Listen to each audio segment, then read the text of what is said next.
I made a video not too long ago exploring my feelings of just, being unhappy in life. And I kind of want to correct something because while I am going through the absolute most shit that I've ever been through in my entire life, I'm actually happier than I've ever been before.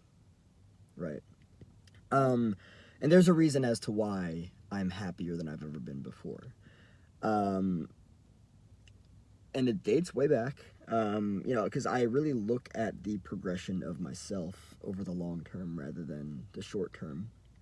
Um, the very reason that I am here making this video today is thanks to my decision to get uncomfortable, to decide to make videos for YouTube. This wasn't something that was totally natural for me. It was something that I really had to see myself as, right? This came down to identity level, right? And there was a level of discomfort that had to happen in order for me to really pursue this path of making videos, right? Um, but me being a YouTuber, me making videos is not the theme of this video. The theme of this video is the reality of the requirement to get discomfort, no, not discomfortable, to get uncomfortable, to tolerate levels of discomfort in order to live a better life, right? Um, and this can go as far back as, you know, I used to be a heavy hardcore gamer. Like back when I was in high school, I was crazy into gaming. I back when I used to live with my parents, I'd wait till they go to sleep. I don't know if they'll ever watch this, but it's kind of funny. I'd wait till they go to sleep and then I'd get up and play games until like the early fucking AM, even though I had to go to high school the next morning, right? I was nonstop gaming and everything. Um, I can imagine that to some extent I was probably sublimating pain through the action of gaming because I was very emotionally reactive while playing video games. But there was a point when I started to look at video games and I was like, "The fuck am I doing with my life?" And I'm not here to judge anybody who plays.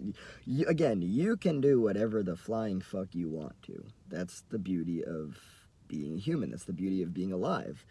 Um, you can do whatever you want to. And many would argue that's also the beauty of living in this country, the United States, the level of freedom that we have. But I'm not trying to get into that. What I'm trying to get into is what I've come to understand as the level of discomfort that is actually required to live a better and more fulfilling and happier life.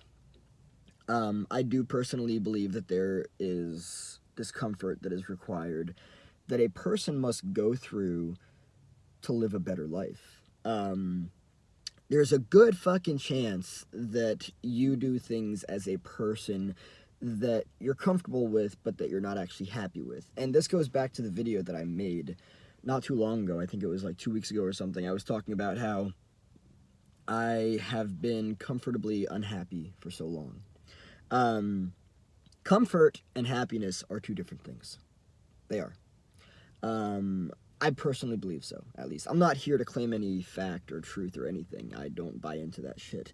What I am here to do is to talk about things and see them for what the fuck they actually are, right? What I see is that comfort does not equal happiness.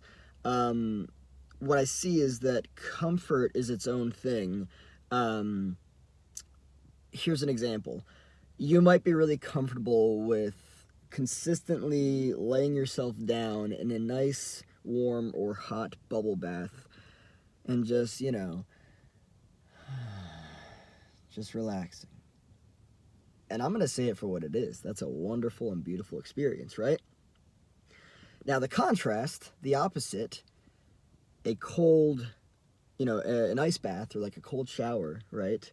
They both have benefits. They both bring benefits. But some people just want to stay in the nice hot or warm bubble bath, right? And they don't want to face the other, right?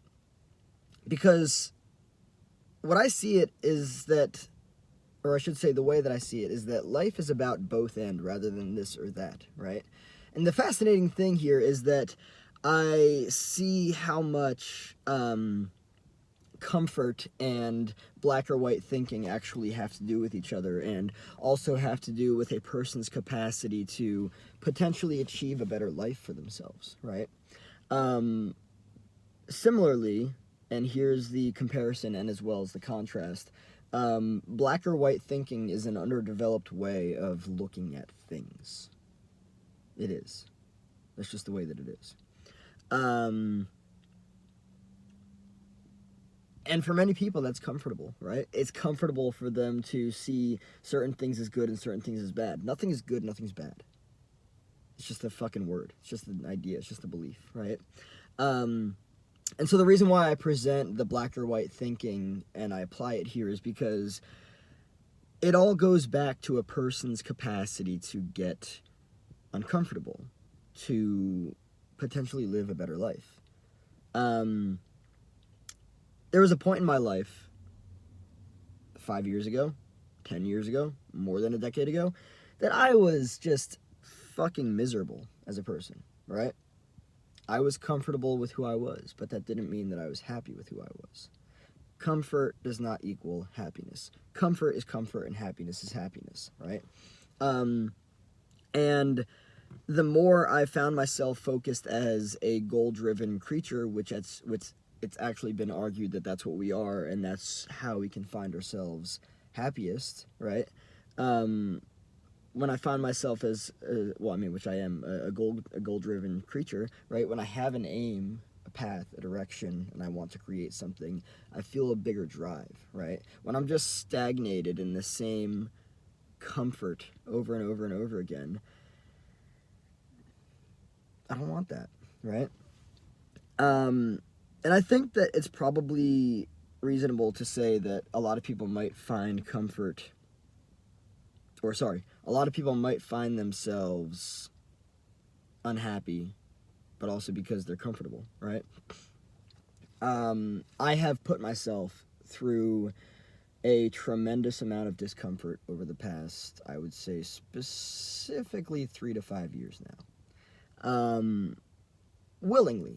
I'm not talking about things that are generally, or I should say, things that are genuinely boundaried. There's a difference between, no, I am not comfortable with that, period, right? Things that will just not change. Didn't mean to scare anyone, by the way. And, like, things that, for instance, like, all right, I am learning Spanish, right? I'm learning to become fluent in Spanish.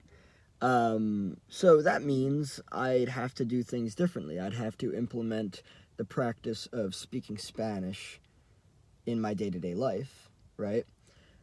And I might have to move some things out, right? Like, for instance, when I drive, I normally like to listen to music, right?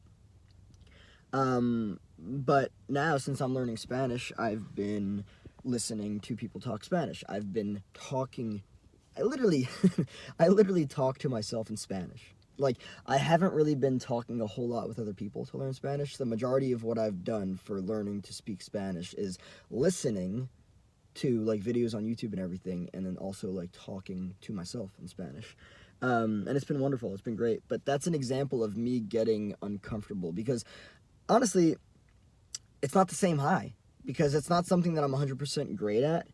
And I used to have a tendency to, like, really be hard on myself when I wasn't totally great at something right off the bat, which obviously it's kind of crazy.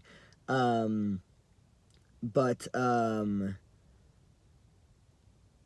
was I going to say? Yeah, so it's like,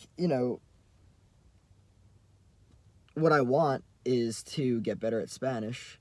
What I'm sacrificing is the fucking comfortable and familiar dopamine hit of,